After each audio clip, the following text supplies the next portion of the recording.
الحمد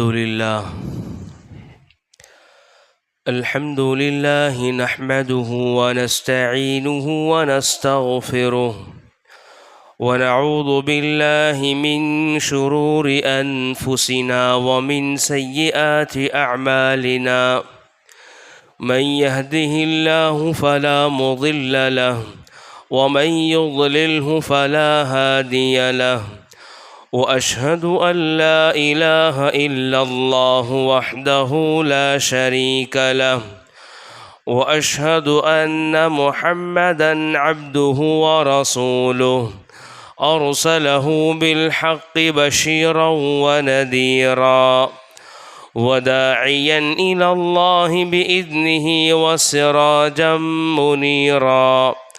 أما بعد فإن خير الحديث كتاب الله وخير الهدي هدي محمد صلى الله تعالى عليه وسلم وشر الأمور محدثاتها وكل محدثة بدعة وكل بدعة ضلالة وكل ضلالة في النار.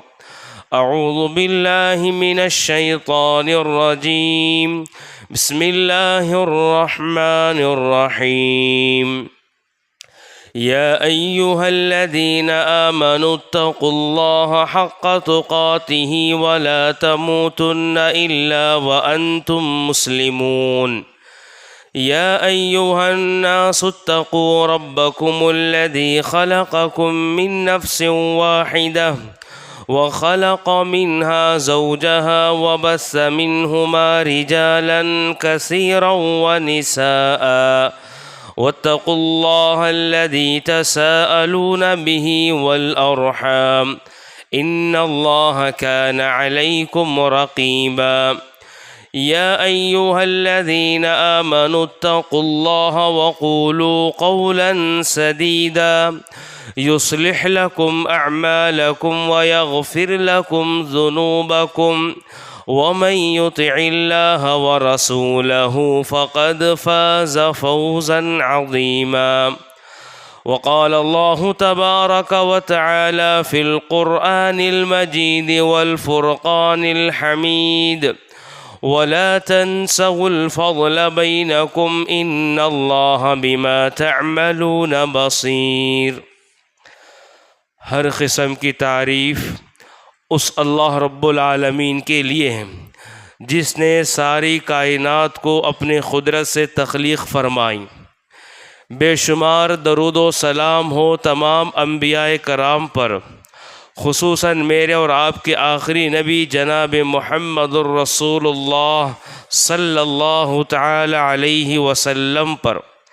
اس مختصر حمد و صلات کے بعد قرآن مجید و فرقان حمید کی سورۃ البقرہ کی ایک آیت ابھی آپ کے سامنے پیش کی گئی.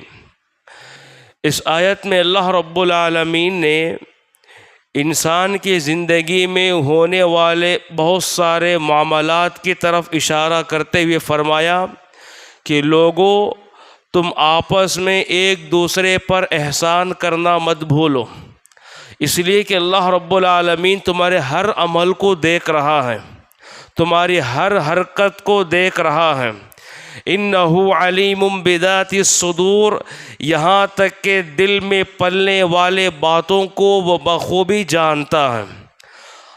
حضرات، آج کے خطبے میں انسان کی زندگی میں معاملات کی کیا اہمیت ہے، معاملات کا کیا مقام ہے، معاملات کو شریعت نے کس نقطۂ نظر سے دیکھا ہے، اس کی چند باتوں کے ذریعے وضاحت کرنے کی کوشش کروں گا. معاملات کسے کہتے ہیں؟ معاملات زندگی میں ہم جو دوسروں سے تعامل کرتے ہیں، دوسروں سے ہمارا جو لین دین ہوتا ہے، ہمارا کاروبار ہے، ہماری تجارت ہے، کوئی ہم خریدتے ہیں اور کوئی چیز ہم بیچتے ہیں، دوسروں سے بات کرتے ہوئے ہمارا جو سلیقہ ہے، دوسروں سے گفتگو کرتے ہوئے ہمارا جو سلوک ہے، پڑوس کے ساتھ ہمارا جو رویہ ہے، دوستوں کے ساتھ ہمارا جو رہن سہن ہے، قرض کا لین دین ہوتا ہے۔ الغرض بہت سارے ایسے چیزیں ہیں جو معاملات کے دائرے میں آتے ہیں، معاملات سے تعلق رکھتے ہیں، اور یہ معاملات انسان کی زندگی میں بڑی اہمیت کا حامل ہوتا ہے۔ اسی لیے جب معاملات کی جب بات آتی ہے تو بڑے افسوسناک کے ساتھ یہ جاننے کی ضرورت ہوتی ہے، بڑے افسوس کی بات ہوتی ہے، اچھے اچھے دینداروں کی سب سے بڑی کمزوری معاملات ہے۔ اچھے دینداروں کی سب سے بڑی کمزوری معاملات ہے۔ عقیدے میں دیکھو بڑے مضبوط، عقیدے میں بڑے پختہ، عبادات میں دیکھو کہ 5 وقت کے وہ نمازی ہیں، صف اول ان سے چھوٹتی نہیں چوکتی نہیں، روزوں کے بڑے پابند ہیں، حج عمرہ کو بڑا اہتمام سے جایا کرتے ہیں، عبادات میں اتنے مضبوط ہیں، عبادات میں اتنے پختہ ہیں، عقیدے میں اتنے مضبوط ہیں، عقیدے میں اتنے پختہ ہیں، دور دور تک ان کی زندگی میں شرک کا شائبہ نہیں، اتنے توحید پرست ہیں۔ یہی وہ انسان جو عقیدے میں اتنا مضبوط ہے، یہی وہ انسان عبادات میں اتنا مضبوط ہے، لیکن معاشرے میں اس کی پہچان یہ ہے، یہ وہ انسان ہے جو پیسہ لینا جانتا، دینا نہیں جانتا۔ معاشرے میں اس کی پہچان یہ ہے، ڈبو کر کھانے والا ہے، یہ دوسروں کی جائیداد پر قبضہ کرنے والا ہے، دوسروں کا مال ہڑپنے والا ہے، کاروبار میں اس کا رویہ صحیح نہیں ہے، تجارت و کاروبار میں اس کا سلیقہ صحیح نہیں ہے، مال میں بڑا کمزور ہے، قرض لیتا ہے لیکن واپس دیتا نہیں ہے، مزدور کے ساتھ اس کا رویہ ایسا ہے، مزدور سے تو پوری طرح کام تو لے لیتا ہے، اس کی مزدوری دینے میں ٹھکاتا ہے، تجارت و کاروبار میں امانت داری نہیں ہے، دیانت داری نہیں ہے، سلیقے سے بیچنا نہیں جانتا، سلیقے سے خریدنا نہیں جانتا۔ حضرات یہ سب وہ چیزیں ہیں انسان کی زندگی میں معاملات سے تعلق رکھنے والی ہیں، اور یاد رکھو جس کے معاملات صاف نہ ہو وہ دیندار ہو نہیں سکتا، جس کے معاملات درست نہ ہو وہ اچھا انسان کہلا نہیں سکتا، جس کے معاملات پختہ نہ ہوں وہ انسان دین کے اعلیٰ مراتب پر فائز نہیں ہو سکتا۔ معاملات کی کتنی اہمیت ہے اس بات کو جاننے کے لیے بات کافی ہے۔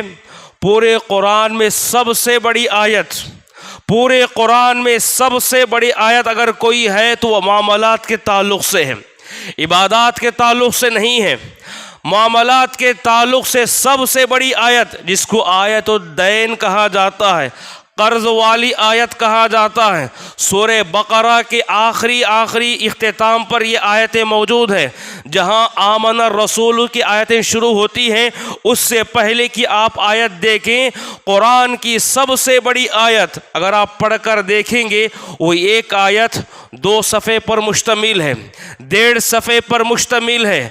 قرآن کی سب سے بڑی آیت آیت الدین، قرض والی آیت، اس سے آپ پتہ لگا سکتے ہیں کہ قرآن میں بھی اللہ رب العالمین نے معاملات کو کس اہمیت سے دیکھا، کس مقام سے دیکھا ہے۔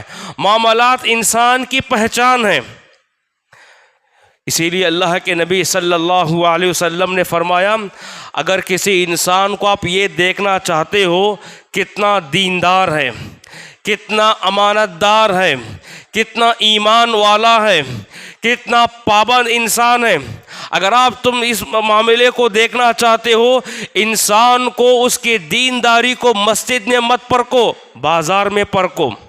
انسان کی دینداری کو مسجد میں نہ جانچو بلکہ اس کے مارکیٹ میں اسے جانچو کہ انسان کتنا دیندار ہے، کتنا امانت دار ہے اور کتنا ایمان والا ہے۔ اس لیے کہ مسجد وہ جگہ ہے یہاں اچھا انسان بھی آتا ہے، برا انسان بھی آتا ہے، سچ بولنے والا بھی آتا ہے، جھوٹ بولنے والا بھی آتا ہے، حلال کمانے والا بھی آتا ہے، حرام کمانے والا بھی آتا ہے، امانت دار بھی آتا ہے، دھوکہ دینے والا بھی آتا ہے۔ مسجد میں انسان کو اس کی دینداری کو مت پرکھو، ضروری نہیں کہ ہر وقت کی نماز 5 وقت کی نماز جماعت کے ساتھ پڑھنے والا وہ دیندار ہو، صف اول میں بیٹھنے والا انسان وہ دیندار ہو، ضروری نہیں۔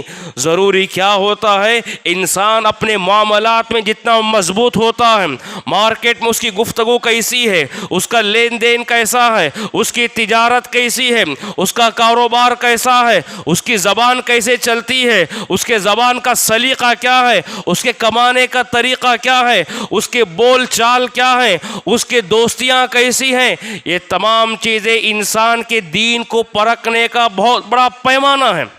اسی لیے عمر بن خطاب رضی اللہ عنہ کے پاس ایک شخص آیا، کہا کہ امیر المؤمنین، میں ایک ایسے شخص کو جانتا ہوں جو بڑا دیندار ہے، بڑا دیندار ہے، بڑا امانت دار ہے، بڑا ایمان والا ہے۔ اس شخص کے بارے میں یہ آدمی بڑی بڑی تعریفیں کر رہا تھا امیر المؤمنین عمر بن خطاب کے سامنے۔ عمر بن خطاب رضی اللہ عنہ نے کہا کہ رکو، جس شخص کی تم تعریف کر رہے ہو کیا تم اس کے ساتھ کبھی سفر کیے ہو؟ کہا کہ نہیں۔ کہا کہ کبھی اس کے ساتھ لین دین کیے ہو؟ کہا کہ نہیں۔ کیا وہ تمہارا پڑوس ہے؟ کہا کہ نہیں۔ جب 3 میں سے کوئی چیز اگر تم نے اسے نہیں دیکھا ہے، تمہیں اس انسان کی تعریف کرنے کا کوئی حق نہیں پہنچتا، اس انسان کی تعریف کرنے کا کوئی حق نہیں پہنچتا۔ عمر بن خطاب رضی اللہ عنہ نے یہ 3 پیمانے بتائے۔ کیوں؟ اس لیے کہ انسان کی دینداری لیوا دیوی میں کھل کر آ جاتی ہے، قرض کے معاملات میں کھل کر آ جاتی ہیں۔ انسان کا ایمان کیسا ہے اس انسان کے پڑوس سے پوچھو، صبح و شام اس کے ایام اس کے سامنے گزرتے ہیں۔ سفر کی حالت میں انسان کی دینداری کھلتی ہے، انسان کے ایمان کو پہچاننے کا بڑا پیمانہ ہے۔ کہا کہ وہ 3 معیارات ہیں، یہاں انسان کو آپ پرکھ سکتے ہیں کہ اتنا انسان دیندار ہے اور کتنا بڑا خراب انسان ہے، اچھا انسان ہے۔ جب 3 چیزیں اگر تمہارے سامنے موجود نہ ہو، کوئی انسان کسی انسان کی تعریف کرنے کا حق نہیں رکھتا۔ اسی لیے آپ دیکھیں گے قرآن میں سب سے زیادہ جو لفظ تقوی کا استعمال کیا گیا ہے، اس کا سیاق معاملات کے تعلق سے ہے، اس کا سیاق معاملات کے تعلق سے ہے، یعنی جس کے معاملات اچھے ہوں وہی انسان متقی کہلائے گا۔ انسان عبادات میں کتنا بھی پختہ کیوں نہ ہو، نمازیں بھی کتنی پابندی سے کیسا پڑھ لینے والا کیوں نہ ہو، لیکن اس کے اخلاق اس کے معاملات اگر صحیح نہیں ہے، اللہ کی قسم وہ صحیح مومن ہو نہیں سکتا اور صحیح تقوی والا ہو نہیں سکتا، صحیح متقی ہو نہیں سکتا۔ انسان کو متقی بننے کے لیے، مومن بننے کے لیے ضروری ہے عبادات میں جس طرح ہم توجہ دیتے ہیں، اخلاق اور معاملات میں توجہ دینے کی ضرورت ہے۔ آپ دیکھو اللہ کے نبی صلی اللہ علیہ وسلم نے منافقین کی علامتیں بتائی، نفاق کی علامتیں بتائی۔ وہ مشہور حدیث ہے، اللہ کے نبی نے فرمایا 4 ایسے صفات ہیں انسان کے اندر یہ گناہ پایا جائے، یہ عادتیں ان کے اندر پائی جائیں تو وہ معاشرے کا پکا منافق ہے۔ وہ 4 صفات کا تعلق بھی معاملات سے ہے، چاروں کا بھی تعلق معاملات سے ہے۔ 4 من کن فیہ کان منافقا خالصا، 4 ایسے علامتیں ہیں جس کے اندر پائی جائیں وہ منافقا خالصا، خالص پکا منافق ہے۔ کہ اذا حدث کذب، بات کرے تو جھوٹ بولتا ہے، جھوٹ بولنے میں بڑا مشہور ہے، بات بات پر جھوٹ بولتا ہے، ہر معاملے میں جھوٹ بولتا ہے۔ وَإِذَا اؤْتُمِنَ خَانَ، جب اس کے پاس امانتیں رکھی جاتی ہیں تو وہ خیانت کرتا ہے۔ وَإِذَا عَاهَدَ غَدَرَ، جب کبھی وعدہ کرتا ہے وعدہ خلافی کرتا ہے۔ وَإِذَا خَاصَمَ فَجَرَ، جب کبھی جھگڑے کی نوبت آتی ہے تو سب سے پہلے اس کی زبان پر گالیاں نکل کر آتی ہیں۔ آپ دیکھو چاروں کا تعلق اللہ رب العالمین نے معاملات کے ساتھ جوڑ دیا۔ ایک انسان، اچھا انسان، ایک مومن انسان، ایک متقی انسان اگر اس کے تقوی سے ہٹ کر وہ منافق بن جاتا ہے، وہ مومن سے ہٹ کر منافق بن جاتا ہے تو معاملات کے ذریعے سے بنتا ہے۔ کہا کہ معاملات کو اچھا رکھو، معاملات کو اچھا رکھو۔ شریعت کی ایک پالیسی ہے، شریعت کا ایک قانون ہے، شریعت کا ایک اصول ہے، اللہ کے ساتھ بھی جڑ کر رہو، بندوں کے ساتھ بھی جڑ کر رہو۔ اللہ کے ساتھ بھی جڑ کر رہو، بندوں کے ساتھ بھی جڑ کر رہو۔ یہ اچھی عادت نہیں کہ انسان صرف اللہ سے جڑ جائے اور بندوں سے کٹ کر رہ جائے، اور یہ بھی اچھی عادت نہیں کہ انسان بندوں سے جڑ جائے اور اللہ سے کٹ کر رہ جائے۔ سکے کے دو رخ ہوتے ہیں، اگر دو رخ بھی اگر صحیح ہے تو وہ سکہ مارکیٹ میں چلتا ہے، اگر سکے کا ایک رخ بھی اگر خراب ہو جائے تو مارکیٹ میں وہ سکہ نہیں چلتا۔ شریعت کا دو بھی یہ پہلو ہیں، ایک ہے عبادات عقائد اور دوسرے معاملات، دونوں میں کامیاب ہونا ضروری ہے۔ دونوں میں اگر کسی میں ناکام ہو جائے، اگر ایک میں بھی ناکام ہو جائے، وہ انسان جنت کو جا نہیں سکتا، اگر جاتا بھی ہے تو آسانی کے ساتھ جا نہیں سکتا۔ اسی لیے کہا انسان کے معاملات پوری طرح پاک و صاف ہونا چاہیے، جس کے معاملات صحیح نہ ہو وہ دیندار کہلانے کا حق نہیں رکھتا۔ ہماری عبادتیں، نماز، روزہ، یہ زکوٰۃ اور عمرہ، حج، یہ ساری عبادتیں اگر ہمیں رب کے رحمت کی مستحق بناتی ہیں، جس طرح ہماری عبادتیں رب کی نصرت کے حقدار بناتی ہیں، ہماری عبادتیں رب کی برکت کے مستحق بناتی ہیں، ہماری عبادتیں رب کی رحمت کے مستحق بناتی ہیں، وہی ہمارے معاملات، پاک و صاف معاملات بھی اللہ کے نزدیک رحمت کا حقدار بناتی ہیں، نصرت کے حقدار بناتے ہیں۔ جس طرح اللہ کے نبی نے فرمایا عبادت کے تعلق سے، رحم اللہ رجلا قبل العصر اربعا، اس شخص پر اللہ کی رحمت ضرور آتی ہے جو انسان عصر کی نماز سے پہلے 4 رکعت نفل نماز پڑھتا ہے۔ عبادت کے تعلق سے اللہ کے نبی نے رحمت کی جو بشارت دی، بالکل اسی طرح معاملات کے تعلق سے بھی اللہ کے نبی نے رحمت کی بشارت دی۔ کہا رحم اللہ رجلا سمحا اذا باع سمحا اذا اشترى سمحا اذا اقتضى، اللہ کی رحمت اس کی زندگی میں ضرور ہوتی ہے، تو بیچتا ہے تو سلیقے سے بیچتا ہے، بیچتا ہے تو امانت داری کے ساتھ بیچتا ہے، خریدتا ہے تو نرمی کے ساتھ امانت داری کے ساتھ خریدتا ہے، اپنے حق کا مطالبہ کرتا ہے، اپنے حق کو مانگتا ہے تو بھی نرمی کے ساتھ مانگتا ہے، اور رحمت کے حقدار بن جاتے ہیں ایسے اللہ رب العالمین کے بندے۔ جس طرح ہماری عبادتیں رب کی بنائی ہوئی جنت کے حقدار بنتے ہیں، ہماری عبادتیں اللہ کو راضی کر لیتے ہیں، ہماری عبادتیں اللہ کے غصے کو ٹھنڈا کرتی ہیں، ہماری عبادتیں اللہ رب العالمین کے مرضی کے مطابق ہمیں بناتی ہیں، اسی طرح ہمارے پاک و صاف معاملات بھی رب کی بنائی ہوئی جنت کے حقدار بن جاتے ہیں۔ ہمارے معاملات کے ذریعے سے بھی ہم رب کو راضی کر سکتے ہیں، ہمارے معاملات بھی اللہ رب العالمین کے غصے کو ٹھنڈا کر سکتے ہیں، شرط یہ کہ ہمارے معاملات پاک ہوں۔ اللہ کے نبی نے فرمایا التاجر صدوق الامین، نہ کہ صرف انسان معاملات کرنے سے جنت کو جاتا ہے بلکہ جنت کے اونچے اونچے مقامات پر چلے جاتا ہے، جنت کے اونچے درجات پر جاتا ہے۔ التاجر صدوق الامین مع النبیین والصدیقین والشہداء، کہا امانت داری کے ساتھ کاروبار کرنے والا انسان، سچائی کے ساتھ کاروبار کرنے والا انسان، عیب ہو تو بتا کر دینے والا انسان، پوری دیانت داری کے ساتھ کرنے والا انسان، گرچہ کہ وہ تجارت کے خاطر اپنے دکان میں بیٹھا ہے، دنیا کمانے کے لیے وہ دکان میں بیٹھا ہے، اپنے فیملی کو پالنے کے لیے وہ دکان میں بیٹھا ہے، اور تجارت کے لیے وہ دور دراز کا سفر کر رہا ہے، دنیا کے لیے وہ کر رہا ہے، لیکن یہ دنیا بھی اگر امانت داری کے ساتھ ہو رہی ہے، یہ تجارت بھی اس کے لیے سچائی کے ساتھ ہو رہی ہے، یہ کاروبار بھی شریعت کے اصول کے ساتھ ہو رہا ہے، یہ قدم قدم پر نیکیاں کما رہا ہے، آپ نے فرمایا التاجر صدوق الامین، جو امانت داری اور تجارت کو، کاروبار کو صحیح طریقے سے ادا کرنے والا، مع النبیین والصدیقین والشہداء، کل قیامت کے دن وہ انسان پیغمبروں کے ساتھ میں رہے گا، جنت میں پیغمبروں کے ساتھ رہے گا، نبیوں کے ساتھ رہے گا، شہداء، جو وہ شہداء میدان جنگ میں اپنے جان کی قربانی پیش کی ہے، ان کے لیے کئی بشارتیں سنائی گئی ہیں، ان کا جو مقام ہے شہداء کا، ایسے شہداء کے ساتھ ان کا مقام ہوگا، پیغمبروں کے ساتھ ان کا مقام ہوگا، پیغمبروں کے ساتھ وہ جنت میں رہیں گے، شہیدوں کے ساتھ وہ جنت میں رہیں گے۔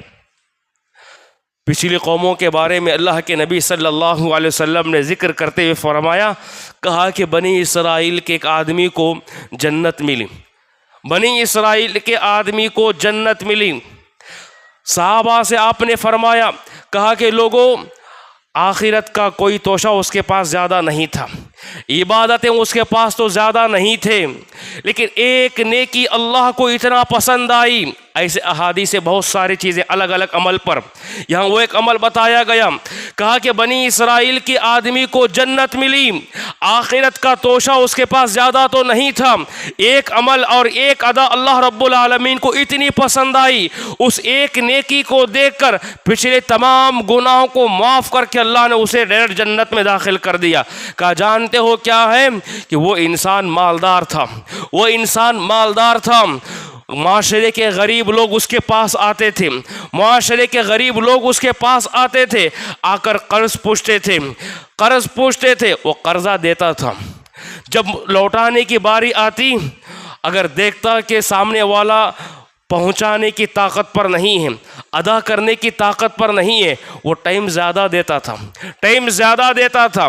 اگر پھر بھی ادا نہیں ہو رہا ہے، دیکھا کہ پوری طرح وہ کنگال ہو چکا ہے، پوری طرح اس کے آمدنی کے سارے ذرائع بند ہو چکے ہیں، تو وہ قرضے کو معاف کر دیتا تھا۔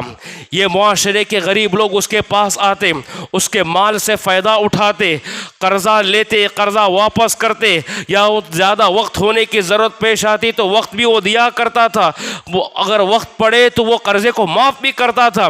یہ ادا اللہ رب العالمین کو اتنا پسند آئی، اس کا معاملہ اتنا پسند آیا، اللہ رب العالمین نے اس کے سارے گناہوں کو معاف کر دیا۔ حضرات، معاملات کی اتنی بڑی اہمیت ہے، جس انسان کی زندگی میں معاملات میں پاکی صفائی نہ ہو وہ دیندار ہو نہیں سکتا، معاملات میں پکا نہ ہو وہ ایمان والا ہو نہیں سکتا۔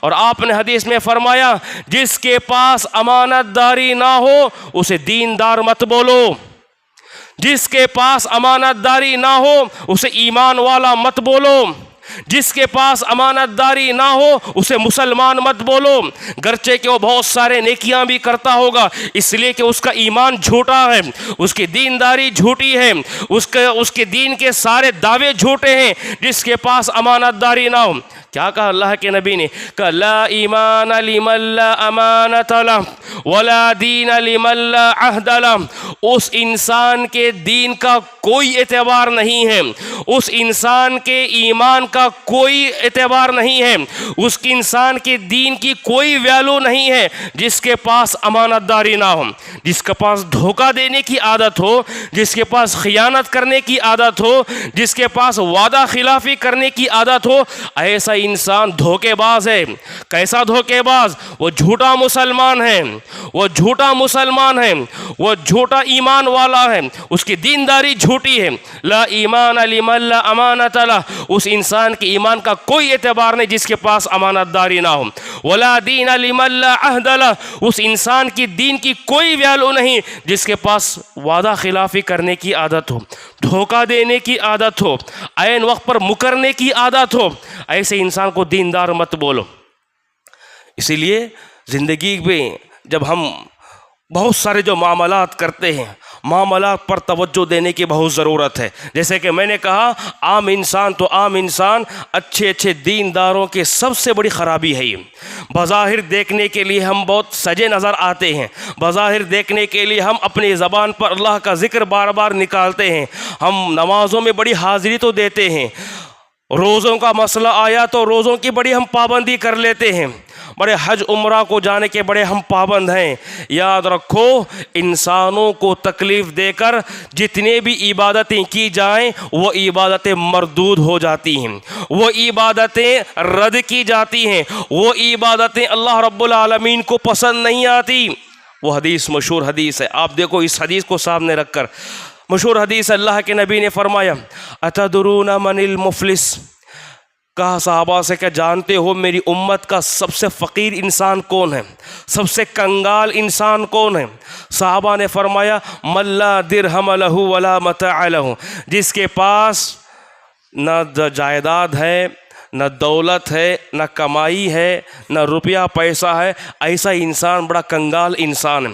اللہ کے نبی نے کیا فرمایا؟ لوگوں یہ تمہاری غلط فہمی ہے، ایسا ہرگز نہیں۔ میری امت کا غریب انسان وہ نہیں جس کے پاس جائیداد دولت نہ ہو، بلکہ میری امت کا سب سے فقیر، کنگال، لاچار، بے بس انسان وہ ہے کل قیامت کے دن اسے اٹھایا جائے گا، اس کے نام اعمال میں کہا یأتون بصلاتہ وقیامہ، وہ نمازی پکا ہوگا، بلکہ وقیامہ وہ تہجد گزار ہوگا، وصیامہ وہ بڑا روزے دار ہوگا، عبادات میں اتنا مضبوط رہے گا۔ وہ خود اللہ کے نبی نے فرمایا وہ نمازی انسان ہے، وہ روزے پابندی رکھنے والا انسان ہے، بلکہ وہ تہجد گزار انسان ہے۔ اتنے بڑے بڑے نیکیاں تو ضرور ہوں گے اس کے پاس، لیکن وہ صفا ہذا، دنیا میں کسی کو ناحق ستایا ہے، وضرب ھذا کسی کو مارا ہے، وہ اکل مال ھذا کسی کا مال ہڑپ کر کھایا ہے،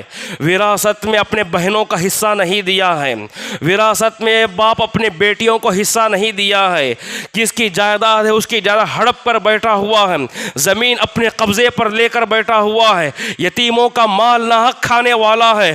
ہمارے معاشرے میں جہاں تک ناحق مال کھانے کی بات ہے، انسان مختلف انداز سے مال کھا رہا ہے، قرضہ لے کر ڈبویا ہے، ادا نہیں کر رہا ہے، وراثت پر قبضہ کیا ہوا ہے، ادا نہیں کر رہا ہے، یتیموں کا، غریبوں کا پیسہ مال ہے وہ ہڑپ رہا ہے، زکوٰۃ اس پر واجب ہوئی ہے وہ زکوٰۃ دینے سے پیچھے ہٹ رہا ہے۔ اور اسی طرح نہ ہمارے مساجد کا پیسہ محفوظ ہے، نہ مدارس کا پیسہ محفوظ ہے، نہ دعوتی کام میں لگنے والے پیسے محفوظ ہیں، چاروں طرف سے مال کی پوری طرح بد سہلی ہو رہی ہے اور پوری طرح غلط استحصال ہو رہا ہے۔ اللہ کے نبی نے فرمایا اتنا بڑا دیندار انسان، اتنا بڑا تقوی والا انسان، اتنا نمازی، اتنا تہجد گزار انسان، اللہ رب العالمین اسے ایسے حالت میں اٹھائے گا، وہ اتنے بڑے نیکیاں تو ضرور لائے گا لیکن اس کے ایسے کمزوریاں ہیں۔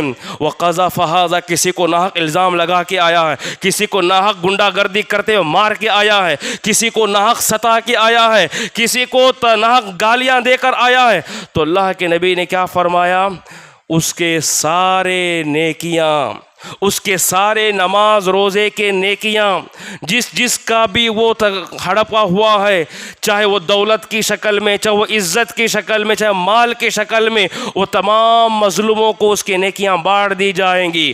اس کے بعد کہا کہ ابھی بہت سارے مظلوم باقی رہیں گے، دنیا میں ستائے ہوئے لوگ باقی رہیں گے، اس کے پاس سارے نماز روزے کے نیکیاں ختم ہو جائیں گے، دینے کے لیے کچھ بھی باقی نہیں ہے۔ ان مظلوموں کے گناہوں کو اٹھا کر اس کے پھر نام اعمال میں ڈال دیا جائے گا، فَطُرِحَتْ لَهُ فِي النَّارِ، یہاں تک کہ جہنم میں پھینک دیا جائے گا۔ میں آپ سے یہ سوال کرنا چاہتا ہوں، کیا اس کی نماز اس کی کام آئی؟ کیا اس کا روزہ اس کا کام آیا؟ کیا اس کے تہجد کی نماز اس کے کام آئی؟ کیا اس کے روزے اس کے کام آئے؟ اسے نہ نماز بچا سکی، نہ روزہ بچا سکا، نہ اس کی تہجد سے بچا سکی۔ کیوں؟ اس لیے کہ معاملات کی کمی، معاملات کی کمزوری بہت بڑی کمزوری ہو جاتی ہے۔ اللہ رب العالمین کو ایسے نیکیاں ہرگز پسند نہیں جو انسان بندوں کو تکلیف دیتا ہے اور میری آ کر عبادت کرتا ہے، ایسے عبادتوں میں وہ دم نہیں ہے، ایسے عبادتوں کا زندگی میں کوئی اثر نہیں ہوتا۔ اس لیے حضرات، جس طرح ہم عبادتوں پر توجہ دیتے ہیں، جس طرح ہم عبادتوں پر توجہ دیتے ہیں، جس طرح ہم اپنا عقیدہ بچا کر رکھنے کی بڑی محنت کرتے ہیں، کوشش کرتے ہیں، اپنے اخلاق کو، اپنے معاملات کو بچانے کی ہمیشہ کوشش کرنا چاہیے اور اس کی بڑی سے بڑی فکر کرنا چاہیے، معاملات کو صاف اور شفاف رکھنا چاہیے۔ قرض کا مسئلہ آیا، لینا جانتے ہیں، دینا نہیں جانتے، لینا جانتے ہیں، دینا نہیں جانتے، قرض کو پوری طرح دبا کر رکھ دیا جاتا ہے۔ جانتے ہو قرض کے ادا نہ کرنے کی صورت میں کتنی بڑی وعیدیں سنائیں؟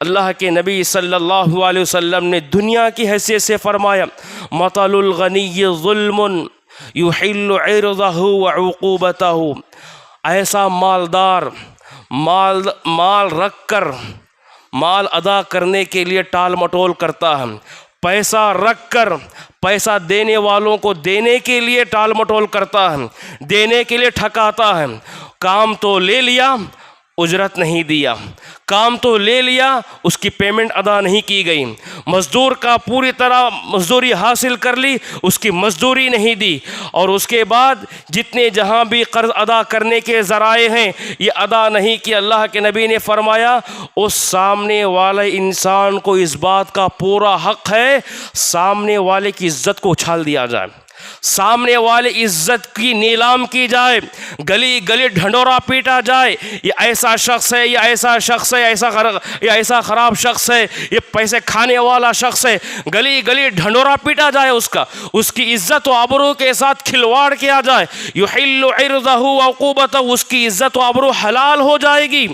سامنے والا انسان یہ نہیں کہہ سکتا میری عزت تو کیوں اچھال رہے، اسے بولنے کا بھی حق نہیں ہے۔ کیوں؟ اس لیے کہ پیسہ وہ حساس معاملہ ہے، مال وہ حساس معاملہ ہے، حق اس کا حساس معاملہ ہے، اس لیے مالدار کا ٹال مٹول کرنا۔ ہم کتنوں کو چائے پیتے ہیں، ایک سے ایک چائے پیتے ہیں، پیسے دینے کی بات ایسے اٹھ کر چلے گئے، بعد میں دینے یہ بول کر۔ ہمارے گھر میں ہمارا ترکاری والا آتا ہے ترکاری دینے کے لیے، ترکاری تو اس کے پاس لے لی، غربت کی زندگی وہ گزار رہا ہے، روزانہ اس کے پاس جو ملتے ہیں اسی سے اس کا گھر چلتا ہے، اسے دینے کے لیے ہمارے گھر کے خواتین ٹھکا رہی ہیں، دودھ کا پیسہ دینے کے لیے ٹھکاتی ہیں۔ یہ ایسے ایسے چھوٹے چھوٹے چیزیں ہیں، یاد رکھو ان کی آہیں لگتی ہیں، ان کی بد دعائیں لگتی ہیں۔ ایک مزدور انسان دن بھر محنت کرتا ہے، دن بھر محنت کرتا ہے، اس کا ڈیلی پیمنٹ ہوتا ہے، ڈیلی اس کی تنخواہ اس کی مزدوری ہوتی ہے، وہ شام کی مزدوری پر امید لگایا ہوتا ہے آج مجھے مزدوری ملے گی شام میں، اس مزدوری کو لے کر، اس پیسے کو لے کر وہ اپنے ارمانے سجایا ہوا ہوتا ہے۔ آج میں گھر جاؤں گا فلاں چیز لے کر جاؤں گا، آج میں گھر جاؤں گا اپنے بچوں کے لیے چیز لے کر جاؤں گا، آج میں گھر جاؤں گا تو فلاں چیز کو بیٹھ کر ہم کھائیں گے۔ مزدوری آنے سے پہلے مزدوری پر امید لگائے ہوئے ارمانے سجائے ہوئے بیٹھتا ہے، ادھر وہ ارمانے لے کر کام کرتا ہے، گھر میں اس کی بیوی بچے اس کے شام کا ہونے کا انتظار کرتے ہیں۔ بیوی ارمان رکھتی ہے کہ میرا شوہر آئے گا تو آج یہ لے کر آئے گا، بچے ارمان رکھتے ہیں، بچے امید لگائے ہوئے بیٹھتے ہیں آج ابو آئیں گے تو یہ چیزیں لے کر آئیں گے۔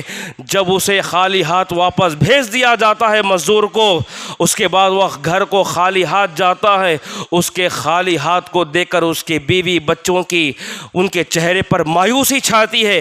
یاد رکھو یہ مایوسی اللہ رب العالمین کو اشارے پر گفتگو کرتی ہے کہ اے اللہ، جو آدمی میرے باپ کو ستایا ہوا ہے پیسہ دینے کے لیے، اس کا حق دینے کے لیے ستایا ہوا ہے، اس کا حق دینے کے لیے، اے اللہ تو اس کے لیے کافی ہو جا۔ اللہ رب العالمین کو یہ بد دعائیں اتنی جلدی قبول کر لیتا ہے، اتنی جلدی قبول کرتا ہے، مظلوم کی بد دعا اللہ رب العالمین کے سیدھے عرش پر جا کر ٹکراتی ہے، اور وہ بد دعائیں قبول ہوتی ہیں تو اللہ اس کی زندگی غارت کر دیتا ہے، اس کی زندگی تباہ و برباد کر دیتا ہے۔ اس لیے کسی کا حق رکھ کر ستانا یہ اچھی عادت نہیں ہے، کسی کا حق رکھ کر کسی کو دینے کے لیے ترسانا یہ اچھی بات نہیں ہے، اس لیے اس کو دینے کی بڑی فکر کرنی چاہیے، ادا کرنے کی فکر کرنی چاہیے۔ حضرات، جیسے کہ میں نے کہا اللہ کے نبی صلی اللہ علیہ وسلم نے قرض کے تعلق سے کیا فرمایا؟ کہا یغفر للشہید کل ذنب الا الدین۔ شہید کا بڑا مقام و مرتبہ ہے، اس کا خون زمین پر گرنے سے پہلے اللہ اس کی مغفرت کی بشارت دے دیتا ہے، اس کی مغفرت کی بشارت ہو جاتی ہے، جنت کی بشارت اسے مل جاتی ہے۔ شہیدوں کا بہت بڑا رتبہ ہے، بہت بڑا مقام ہے۔ ایسا شہید بھی کسی کو پیسہ دیے بغیر مر جاتا ہے، انتقال کر جاتا ہے، شہید ہو جاتا ہے، اللہ ایسے شہید کے گناہ کو بھی معاف نہیں کرتا، ایسے شہید کے گناہ کو بھی معاف نہیں کرتا۔ ارے اس سے بڑھ کر کیا بات ہے؟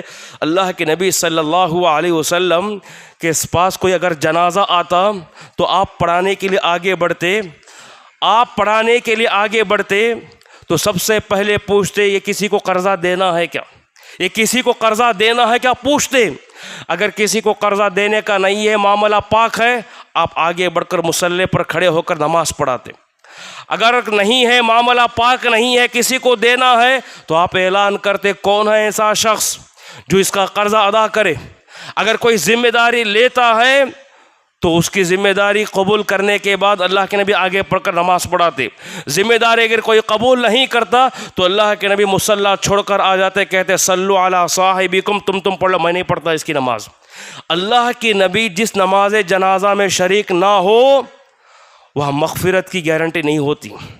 چاہے تو اللہ معاف کر سکتا ہے، چاہے چھوڑ سکتا ہے، لیکن اللہ کے نبی کی شرکت ہو جاتی ہے، اللہ کے نبی اس کے حق میں دعائیں کرتی ہیں تو اللہ نبی کی دعاؤں کو رد نہیں کرتا اور ان کی دعائیں قبول کرتا ہے اور مغفرت اس کی بخشش ہو جاتی ہے. کتنی بڑی وعید ہے. آج بہت سارے لوگ یہ تو رسمی طور پر اعلان تو ہوتا ہے، کون قرضہ دینے والا ہے، بڑا بیٹا ذمہ داری لیتا ہے، گھر کا بڑا فرد ذمہ داری لیتے ہیں، لینے کے بعد نماز پڑھی جاتی ہے اور اس کے بعد وہ بڑا بیٹا بھی دینے سے انکار کر لیتا. یاد رکھو، بعد میں قبول کر کے پھر مکر جاتے ہو. تم کیا سمجھتے ہو کہ تم آزاد ہو گئے؟ کیا اس کی مغفرت ہو گئی؟ قبر میں اسے عذاب ہوتا رہے گا. اللہ کے نبی نے ایک جنازے کے موقع پر یہی کہا، کون ہے ذمہ دار اس شخص کا قرضہ ادا کرنے کا؟ ایک صحابی اٹھے، غالباً ابو درداء رضی اللہ عنہ اٹھے، آگے بڑھ کر کہا کہ اللہ کے نبی میں ذمہ داری لیتا ہوں. ذمہ داری لینے کے بعد نماز پڑھی گئی اور اس کے دوسرے دن پھر اس صحابی سے ملاقات ہوتی ہے تو اللہ کے نبی پوچھتے ہیں کیا تم نے جو ذمہ داری لی تھی کل ادا کیے؟ کہا کہ اللہ کے نبی ابھی ادا کر کے آ رہا ہوں. تو اللہ کے نبی نے کیا فرمایا؟ الآن بارودت، اب جا کر وہ آگ ٹھنڈی ہوئی میت پر. جب راوی حدیث کہتے ہیں کوئی لاکھوں کا قرضہ نہیں تھا، 2-3 دینار کا قرضہ تھا. 2-3 دینار کی ویلیو کیا ہے؟ آج کتنے لوگ پیسہ دبا کر بیٹھے ہوئے ہیں. یاد رکھو، ان معاملات میں، لین دین میں پاک و صاف ہونا بہت ضروری ہے، ورنہ کل قیامت کے دن ہمارا انجام بہت بگڑنے والا ہے اور کوئی خیر کی امید نہیں رکھی جا سکتی. کیوں؟ اس لیے کہ بہت سارے لوگوں میں ان کی ایک سوچ یہ ہے، ہم سمجھتے ہیں کہ عبادت پر ہی فوکس دیا جائے. عبادت اللہ کا حق ہے، عبادت میں اچھے رہیں. یہ سارے چیزیں جتنے بھی خامیاں ہوں ہمارے اللہ گناہ معاف کرے گا. یہ شریعت کا حصہ ہی نہیں سمجھتے لوگ. یاد رکھو، شریعت کا بہت بڑا حصہ ہے یہ. جس طرح عبادت پر اللہ نے توجہ دلائی اور اسی طرح معاملات پر بھی توجہ دلائی. کیا کہا حدیث میں؟ اللہ کے نبی کے آنے کا مقصد دنیا میں کیا ہے؟ لوگوں کو توحید پر قائم رکھا جائے، لوگوں کو شرک سے ہٹایا جائے، شرکیہ خرافات سے نکال کر ان کا عقیدہ مضبوط کیا جائے. لیکن اسی نبی کے بارے میں اللہ کے نبی نے کیا فرمایا؟ انما بعثت لاتمم مکارم الاخلاق. لوگوں، جیسا میں عقیدے کو سدھارنے کے لیے آیا ہوں ویسے ہی تمہارے اخلاق اور معاملات کو سدھارنے کے لیے آیا ہوں. نبی کے بعثت کا مقصد جہاں عقیدے توحید کو قائم کرنا ہے وہیں انسان کی اخلاق اور معاملات کو پاک رکھنا بھی تھا. جنت میں جانے کے لیے عقیدہ ہونا ضروری ہے.